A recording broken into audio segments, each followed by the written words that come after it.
설날에 이 행동하면 돈 끊깁니다. 여러분은 이런 경험 있으신가요? 어떤 해는 돈이 이상하게 잘 모이고 좋은 일이 계속 생기고 기회가 계속 들어옵니다. 그런데 어떤 해는 열심히 일해도 돈이 안 모이고 지출만 늘고 계속 불안합니다.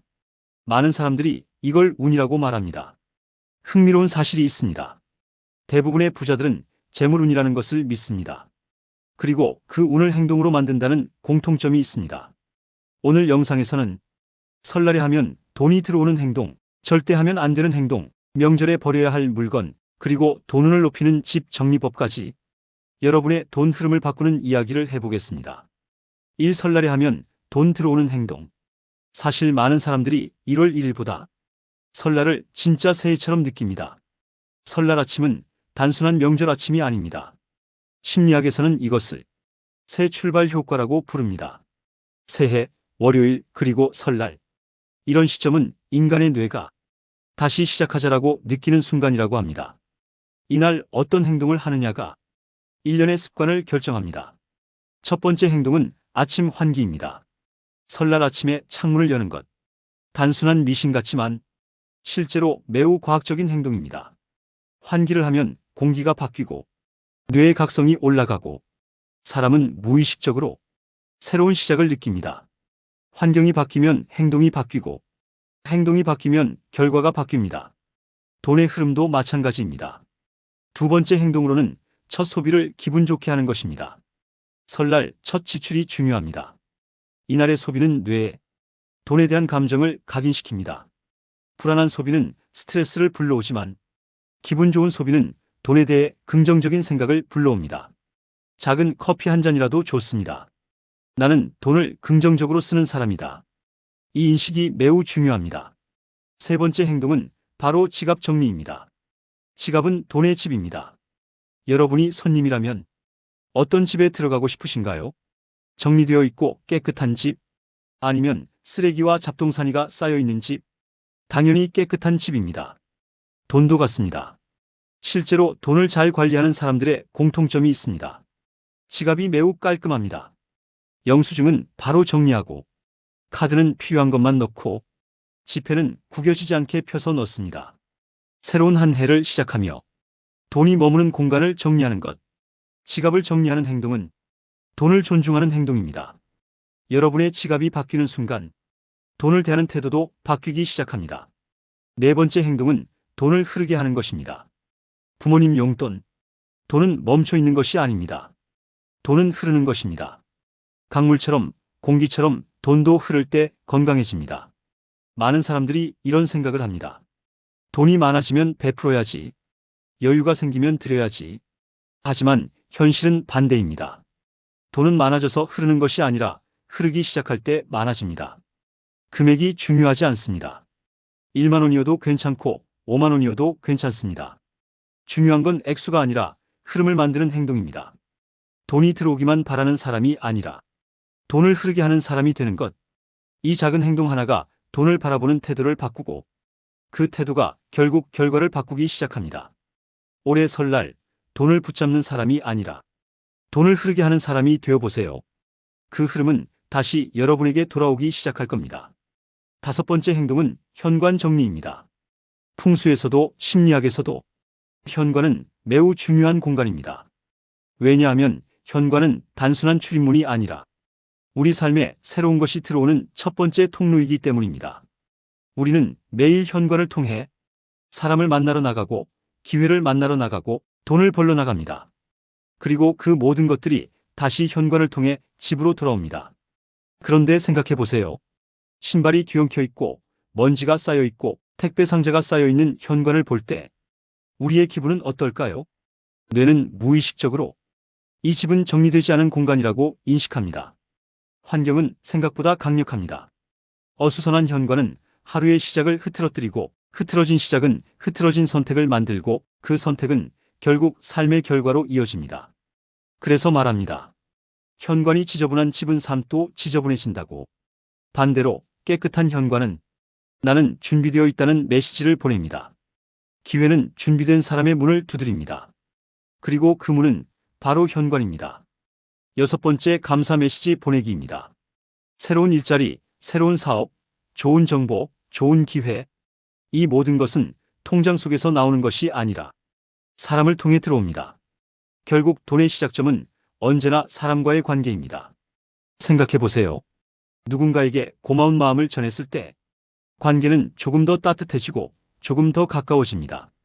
그리고 관계가 가까워질수록 서로를 떠올리는 순간이 많아집니다. 기회가 생겼을 때 가장 먼저 떠오르는 사람이 되는 것. 그것이 바로 돈의 시작입니다. 그래서 설날에 보내는 짧은 감사 메시지 하나는 단순한 인사가 아니라 일련의 관계를 여는 행동입니다. 그리고 관계가 열리면 기회가 열리고 기회가 열리면 결국 돈의 흐름도 함께 열리기 시작합니다. 마지막 행동으로는 돈 목표 적기입니다. 돈은 신기하게도 막연한 사람보다 방향이 있는 사람에게 모입니다. 많은 사람들이 이렇게 말합니다.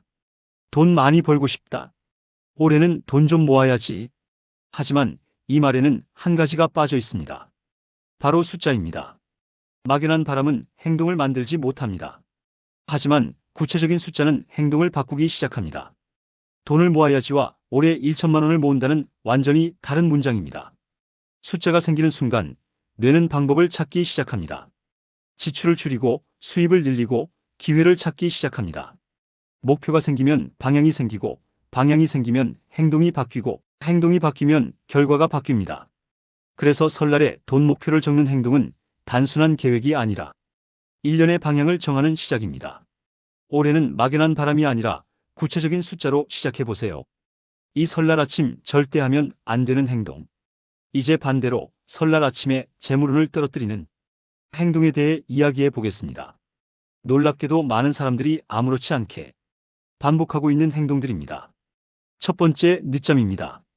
늦잠은 단순히 하루를 늦게 시작하는 문제가 아닙니다. 설날 아침 늦잠은 뇌에게 새로운 시작을 미루는 사람이라는 신호를 보냅니다. 사람의 뇌는 반복되는 행동을 통해 자기 이미지를 만드는데 중요한 시작점에서 늦게 일어나는 경험이 쌓이면 무의식 속에서 나는 시작을 미루는 사람이라는 인식이 형성됩니다. 그리고 이 인식은 계획을 미루고 결정을 미루고 결국 기회를 미루는 행동으로 이어집니다. 다음은 집안에서의 갈등과 싸움입니다. 명절은 즐거운 시간이지만 동시에 스트레스가 높아지는 시기이기도 합니다. 감정 소비는 스트레스 해소를 위한 금전 소비로 이어지고 작은 갈등이 예상치 못한 지출로 연결되기도 합니다. 또 하나 중요한 것은 우리가 사용하는 말입니다. 사람의 뇌는 자신이 자주 하는 말을 사실처럼 받아들이는 경향이 있습니다. 돈이 없다, 살기 힘들다, 요즘 너무 어렵다 같은 표현을 반복하면 뇌는 돈과 삶을 부정적인 감정과 연결합니다. 그리고 뇌가 부정적으로 인식한 대상은 피하려는 방향으로 행동하게 됩니다. 그 결과 돈을 관리하는 행동 자체를 무의식적으로 회피하게 됩니다. 설날 아침부터 빚이나 카드값 걱정을 먼저 떠올리는 것도 좋지 않습니다. 돈을 떠올리는 순간 불안과 스트레스가 먼저 올라오면 뇌는 돈을 마주하는 것을 부담스러운 일로 인식합니다. 그렇게 되면 예산을 세우거나 지출을 관리하는 행동을 미루게 되고 결국 돈 문제를 더 늦게 마주하게 됩니다. 마지막으로 어지러운 집입니다. 환경은 생각보다 우리의 행동에 큰 영향을 줍니다. 집이 정리되지 않은 상태에서 하루를 시작하면 뇌는 이미 피로와 혼란을 느끼게 됩니다. 이러한 혼란은 선택을 단순하고 즉각적인 방향으로 이끌어 충동 소비를 증가시키는 원인이 됩니다. 지저분한 공간은 결국 지저분한 소비 습관으로 이어지기 쉽습니다. 이처럼 설날 아침의 작은 행동들은 단순한 하루의 문제가 아니라 우리가 돈을 대하는 태도와 행동에 영향을 주기 시작합니다. 삼명절에 버려야 할 물건 5가지. 돈이 들어오려면 먼저 공간이 필요합니다. 많은 사람들이 돈이 들어오길 바라면서도 이미 집안은 필요 없는 물건들로 가득 채워두고 있습니다. 먼저 안 쓰는 그릇입니다. 그릇이 계속 늘어나는 집은 물건을 쌓아두는 습관이 있는 집입니다. 그리고 쌓아두는 습관은 결국 불필요한 소비 습관으로 이어집니다. 두 번째는 오래된 영수증입니다. 영수증은 과거 소비의 흔적입니다. 이미 지나간 지출을 붙잡고 있는 것은 새로운 돈의 흐름을 막는 행동과 같습니다. 세 번째는 망가진 물건입니다. 언젠가 고쳐 쓰겠다는 생각으로 계속 미루고 있는 물건들. 이 미루는 습관은 돈도 함께 묶어둡니다. 네 번째는 안 입는 옷입니다. 입지 않는 옷을 붙잡고 있다는 것은 과거의 나를 놓지 못하고 있다는 뜻입니다.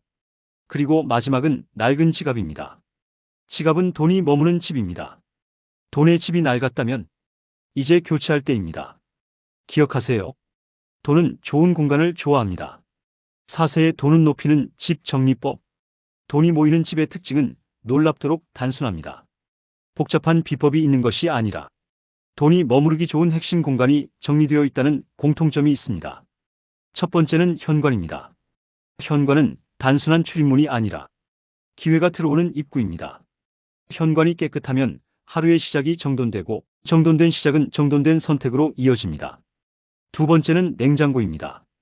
냉장고는 가게 경제의 중심입니다. 냉장고가 정리된 집은 식비가 안정되고 식비가 안정되면 지출이 안정됩니다. 세 번째는 지갑의 위치를 고정하는 것입니다. 돈도 자리가 필요합니다. 항상 같은 자리에 지갑을 두는 습관은 돈을 관리하는 습관으로 이어집니다. 돈은 복잡한 비법보다 단순하고 정리된 환경을 좋아합니다. 끝으로 많은 사람들이 돈이 운이라고 말합니다. 하지만 오늘 이야기의 핵심은 이것입니다. 운은 기다리는 것이 아니라 만드는 것입니다. 설날은 1년에 단 한 번, 가장 강력한 새 출발의 순간입니다.